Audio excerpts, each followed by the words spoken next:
जय श्री कृष्णा दोस्तों, हर हर महादेव। कैसे हैं आप सब? स्वस्थ और सुरक्षित होंगे। दोस्तों, एकादशी व्रत के मुख्य देवता भगवान विष्णु, कृष्ण या उनके अवतार होते हैं, जिनकी पूजा एकादशी के दिन की जाती है। चैत्र मास में एकादशी उपवास का विशेष महत्व होता है, जिससे मन और शरीर दोनों ही संतुलित रहते हैं। खास तौर पर गंभीर रोगों से रक्षा भी होती है।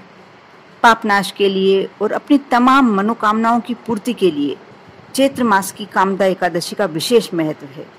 इस बार कामदा एकादशी का पर्व मंगलवार 12 अप्रैल को पड़ रहा है।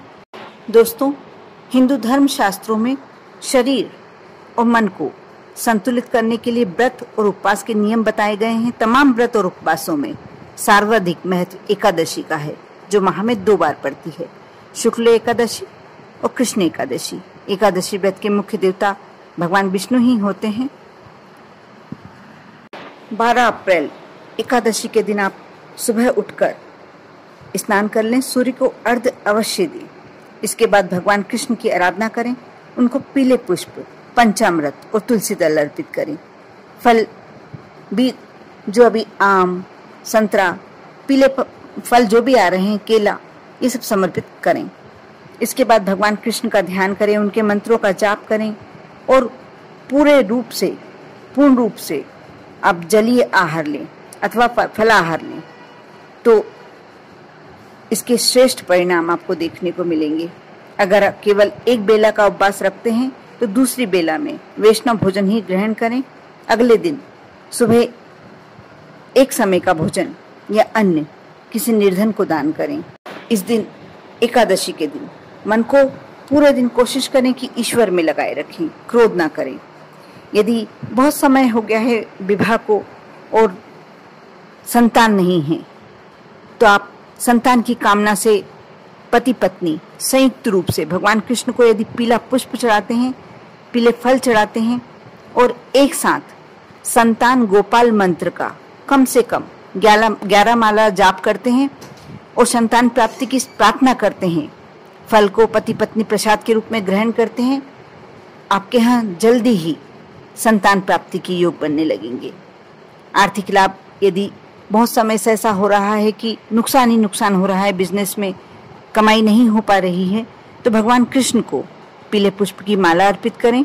इसके बाद ओम ह्रीं श्रीं लक्ष्मी वासुदेवाय नमः, इस मंत्र का कम से कम 11 माला जाप करें। आर्थिक लाभ की प्रार्थना करें। ये प्रयोग तो आपको वर्ष में एक बार जरूर करना ही चाहिए। पापनाश के लिए यदि लगता है आपसे कोई अनजाने में बहुत गलतियां हो गई हैं और आप माफी चाहते हैं, तो इसके लिए भगवान कृष्ण को चंदन की माला अर्पित करें। इसके बाद क्लीम कृष्ण क्लीम मंत्र का कम से कम 1 माला जाप तो करें ही करें। अर्पित की हुई जो चंदन की माला है वो अपने पास रखें। इससे पापों का प्रायश्चित तो होगा ही होगा, पाप वृत्ति से छुटकारा भी मिलेगा, आपके नाम यश में वृद्धि होगी। जिस व्यक्ति को मान सम्मान पर्याप्त नहीं मिल पाता है, जितना वह चाहता है, जितना मान सम्मान नहीं मिल पाता, समाज में कोई प्रतिष्ठा नहीं है, इज्जत नहीं है, परिवार के लोग उसे सम्मान नहीं देते, तो ये कार्य जो करता है उसे अवश्य भगवान श्री कृष्ण की कृपा से नाम, यश, सम्मान सभी प्राप्त होता है। और कामदा एकादशी के दिन आप पितरों की आत्मा की शांति के लिए बहुत ही छोटा सा उपाय करके अपने पितरों को तृप्त कर सकते हैं। आप कामदा एकादशी की शाम को या रात्रि को भगवान श्री कृष्ण के समक्ष बैठे, जो आपके घर का मंदिर है, उसी में आपने श्री कृष्ण की लड्डू गोपाल की प्रतिमा तो सभी के घर में होती है, मूर्ति सभी के घर में होती है, फोटो भी कृष्ण भगवान की सभी अपने घर में लगाकर रखते हैं। उनके समक्ष बैठे, उनको पीले पुष्प और चंदन अर्पित करें। इसके बाद गीता के 11वें अध्याय का पाठ करें और पितरों की आत्मा की शांति के लिए प्रार्थना करें। यदि आपको लगता है कि आपके पितर आपसे किसी कारणवश रुष्ट हैं, तो आपको अवश्य उस क्रोध से शांति मिलेगी, उस पितरों के क्रोध से शांति मिलेगी। साथ ही आप पर पितरों की कृपा होने लगेगी। साथ ही यदि किसी की शादी में दिक्कतें आ रही हैं, विवाह नहीं जम पा रहा है, तो विष्णु जी को हल्दी की 2 साबुत गांठें शाम की समय आप समर्पित करें, साथ ही अपने मन की इच्छा कहें। इससे आपकी परेशानी जल्द ही दूर होगी और आपका विवाह जल्द ही तय हो जाएगा।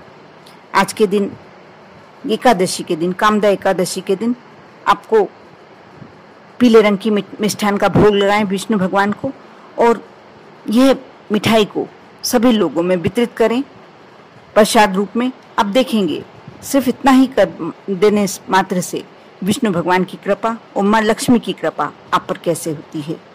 कामदा एकादशी के व्रत में विष्णु भगवान को आम, खरबूजा, तिल, दूध और पेड़े का भोग लगाना बहुत ही उत्तम माना जाता है और लगाना भी चाहिए। जो व्यक्ति एकादशी का व्रत करता है वह इसमें से जो भी वस्तु उसके पास है या ला सकता है, उसका भोग विष्णु भगवान को अवश्य लगाएं।